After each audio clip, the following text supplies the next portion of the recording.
Welcome to the Life by Design with Angela Weiss podcast, episode 52, When Stress Becomes Your Normal, the Mental and Physical Cost of Chronic Stress.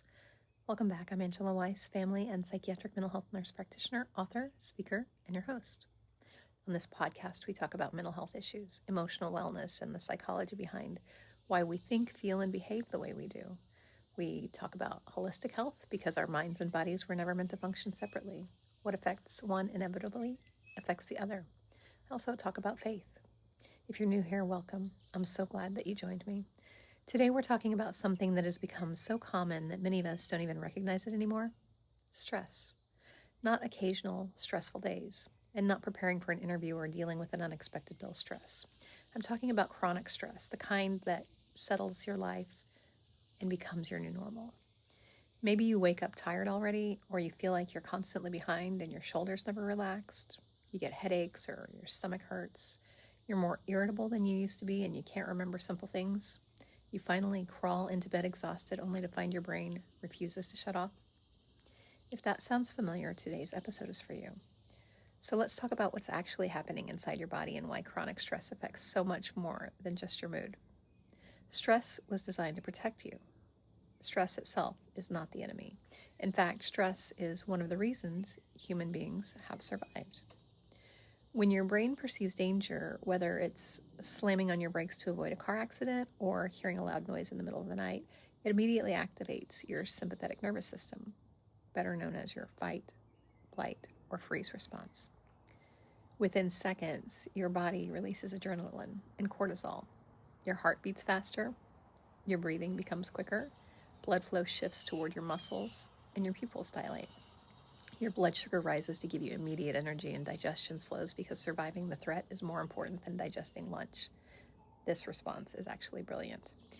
It's exactly how your body was designed to work. The problem is that today's threats usually aren't bears chasing us through the woods. Sometimes they are. They're deadlines, financial stress, relationship problems, health concerns, caregiving, working too many hours, constant notifications, and feeling like you're never caught up. And our bodies respond to those stressors the same way they would to physical danger. The difference is those stressors often don't end. So let's talk about cortisol because it's got a bad reputation. It's not a bad thing. It's essential. Healthy cortisol helps regulate your blood sugar. It controls inflammation and supports your immune system. It helps your metabolism, maintains your blood pressure, and it even helps wake you in the morning. The issue isn't cortisol itself. The issue is living in a constant state where cortisol remains elevated. Over weeks, months, or years, your body begins paying the price. And you may notice difficulty sleeping, weight gain, particularly around your abdomen, increased anxiety, difficulty concentrating, lower immune function, elevated blood pressure, or blood sugar changes. More inflammation in the body, feeling more exhausted and unable to relax, those are some of the symptoms. So when stress affects your gut, one of the first places stress shows up is the digestive system, and your brain and gut are constantly communicating through something called the gut-brain axis. That's why emotional stress can become physical symptoms. You might notice nausea or acid reflux, stomach pain, diarrhea, constipation, bloating, loss of appetite, or emotional eating. And many people undergo extensive medical workups before realizing that it was chronic stress that caused those symptoms. And that doesn't mean every stomachache is stress. And it certainly doesn't mean you should ignore persistent symptoms. But it does remind us that our emotional and physical health are deeply connected. Stress can also cause headaches. Have you ever noticed that after a stressful week, your neck feels tight and suddenly you have a headache? That's not imagination. Stress causes muscles to tighten, especially in the neck and shoulders, the scalp, the jaw, and that prolonged muscle tension contributes to tension headaches. If you add poor sleep, dehydration, too much caffeine, or skipping meals, it makes it worse. And it's easy to understand why headaches become more frequent during stressful situations.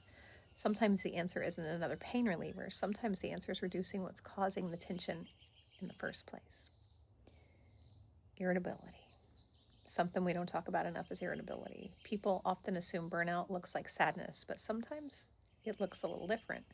It looks like snapping at everyone around you and feeling impatient, getting frustrated over things that normally wouldn't bother you, having no emotional bandwidth left at all. When your nervous system has been operating in survival mode for weeks or months, it has very little reserve, and it's like trying to drive your car with the fuel light on every single day. Eventually, a small hill feels impossible. And then there's high functioning burnout. It might be one of the biggest misconceptions, People assume that if you're burned out, you just stop functioning. That's not true. Most people experiencing burnout continue to work every day. They raise children, care for aging patients, volunteer, exercise, smile, meet deadlines, appear successful, and from the outside, they seem like they have everything together, but inside, they're emotionally exhausted and disconnected. They can't enjoy life anymore, and everything feels like another obligation. Just because someone is functioning doesn't mean they're doing it well. If you're listening today thinking, that's me, I want you to know you're not alone. I see this every day in my practice. People who are incredibly capable, incredibly responsible, and completely depleted. And chronic stress changes your brain. Long-term stress doesn't just affect your body, it changes how your brain functions. The amygdala, your brain's alarm system, becomes more reactive, and the prefrontal cortex, which helps with focus, planning, decision-making, and emotional regulation, becomes less efficient. The hippocampus, which plays an important role in memory, can be affected over time, and that's why people under chronic stress often say things like, I can't remember anything. I lose my train of thought. I can't concentrate. My brain feels foggy. That happens a lot.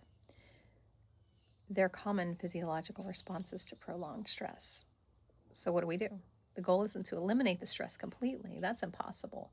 The goal is helping your nervous system recover after each event. So you got to prioritize sleep whenever you can, eat enough protein throughout the day, stay hydrated, move your body consistently, and spend time in nature like behind me. Practice slow, intentional breathing, limit caffeine, create boundaries around work, take breaks, and connect with people who make you feel safe. And remember, healing isn't usually one giant change. It's hundreds of small decisions repeated consistently. I think one of the greatest lies our culture has taught us is our value comes from how productive we are. That resting is lazy and slowing down means you're falling behind. But your body was not designed to sprint every single day. Your nervous system wasn't created to stay in survival mode indefinitely. You deserve moments of peace, and you deserve deep breaths, and you deserve joy. If you've been living under chronic stress for a long time, I hope today's episode reminds you that you're experiencing, it's real. Your symptoms are not just in your head. Your body has been trying to communicate with you. Maybe today is the day you finally begin listening. Thank you so much for spending part of your day with me. If this episode encouraged you, I would be so grateful if you would like, follow, share, leave a comment. Until next time, take what you need, leave what you don't, and keep living your life by design. This podcast is for educational purposes only and does not replace formal healthcare. If you are feeling like you're in a crisis, please contact 911 or 988 in the United States or Canada. Thank you so much. Have a great day.